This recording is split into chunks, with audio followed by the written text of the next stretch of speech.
Magandang buhay! Ang vlog ko pong ito ay para sa isang tao na may golden heart. We are asked to make a video of our Christmas wish na naway mabless ako ng aking fairy godmother. Ang wish ko naman po nito ay hindi naman po para sa akin.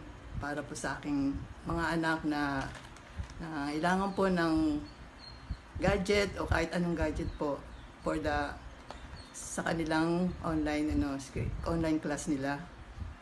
Kahit ano pong gadget na makakayanan yung ibigay po, taos puso ko pong tatanggapin po yon.